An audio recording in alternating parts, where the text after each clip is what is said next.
if you spend a long day at work or wherever, and then when you eventually meet your children, you're with your children, and at the same time you have this device that is pulling all your attention. Come, see what happened here, see what Kim did, see what this person did. And it's so interesting, you start reading and you can't stop because you pull the screen up. There's one more interesting thing, this new latest crazy dance, and that girl did this thing, and this, and you watch and watch and watch and watch and watch. Have you ever heard people say, "Oh my God, I turned on Twitter, TikTok, and it was 8 p.m. and I just suddenly realized it was midnight"? Has that ever happened to you? You're not alone. It sucks your attention and kills your awareness of time. It's absolutely crazy. The problem with that is there's nothing mostly very positive about what we're consuming, be it on Twitter, TikTok, Instagram. It's if it's an Instagram, maybe you're gonna say maybe it's not news, but it's this models that make you feel. Many women have attested to this, that they feel less than. They suddenly start hating their bodies. Maybe parts of your bodies you had absolutely no problems with. Suddenly, it's like I need to change this thing. I don't like it anymore. It's absolutely disgusting.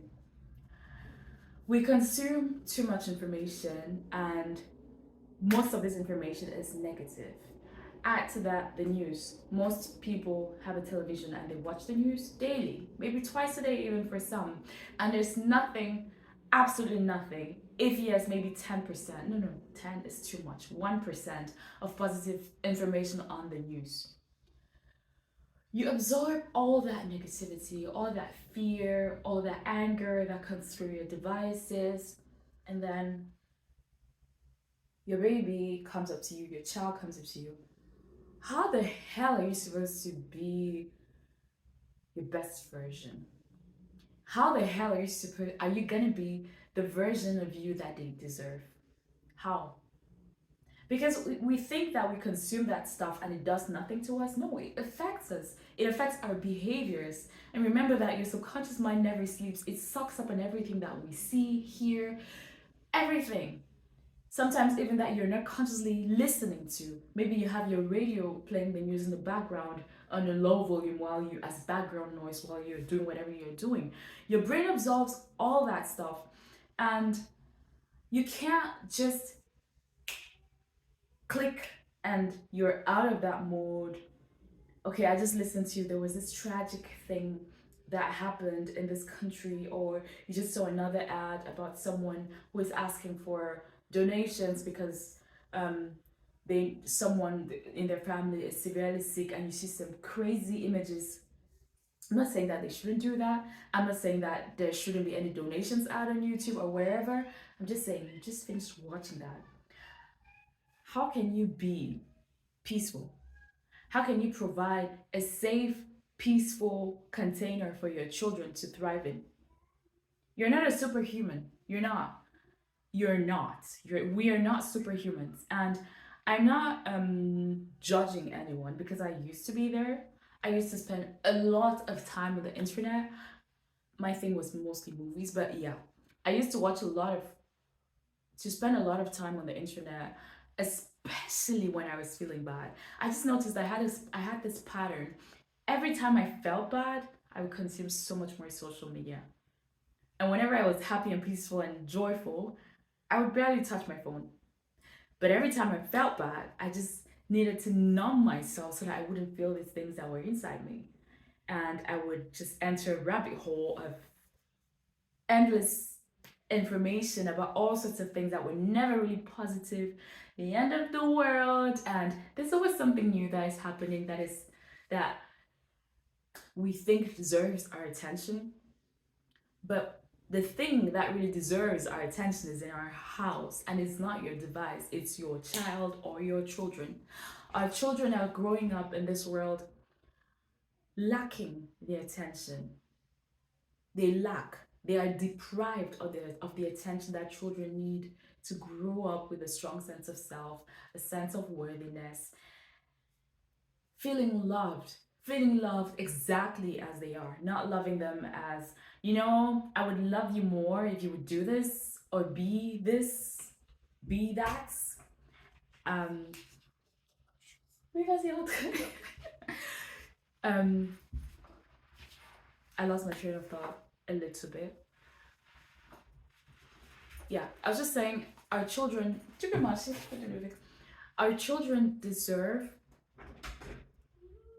to grow up feeling loved, like really loved, exactly for who they are, and so that they won't grow up and have to pull their pants down just to feel loved, do drugs just to feel accepted, and all sorts of crazy things that children and teenagers do these days just to feel that they belong to their peer group.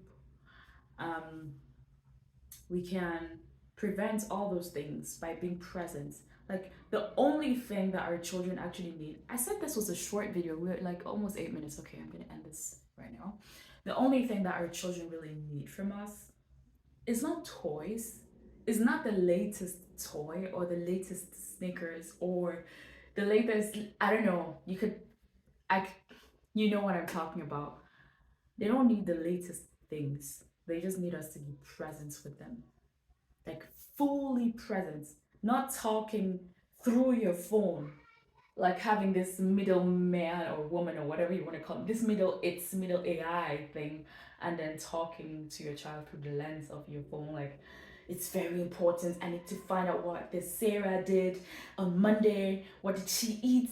How many pull-ups did she do? I need to find that out. And your baby's behind like, mommy, look what I drew. Look what I drew. Look. If you could put a camera and actually watch, or actually like just try to rewind in your head if you're capable of doing that, and try to count how many times your child said look before you actually looked, you would probably shed a few tears, because it's really sad what we do to our children. And I say we because I was in that pool, and sometimes I find myself in that pool, but I'm really um creating boundaries for myself so that I do not do that, because my child does not deserve that. Neither does your child. No child deserves that. And unfortunately, we live in a world where it's being normalized for families to be at a restaurant and everybody's on their devices. Like, why didn't you just stay at home and ordered something? I remember I was at a park in Hamburg with my mom, and it was just two of us. I was pregnant at the time, and she we just suddenly noticed a family, because it was a really big family, and they were laying on picnic mats.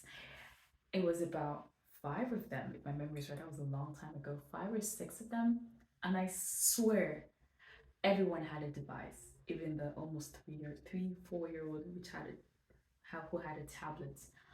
Everyone was on their device.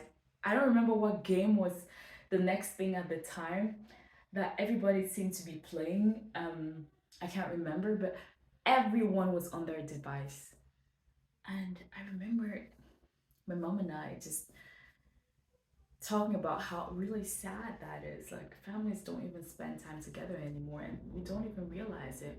We go to bed every night and we wake up the next morning living the same patterns, not giving each other the attention, because the attention that we pour into our children, they need it, yes, but we feel good when we really are present with our children. From my experience, I feel really amazing when I can really be there with my child and just do a puzzle and just read a book and be fully present with her while I do it. It's kind of sad that we do that. So yeah, your ears are not garbage cans for the latest gossip. They aren't. They're amazing devices that are built to hear beauty, beautiful music, poems, love stories, or love messages from your loved ones, and beautiful interactions with the people that you love, or maybe strangers on the train. Who knows? Yeah. Anyways, I gotta go. Bye. See you.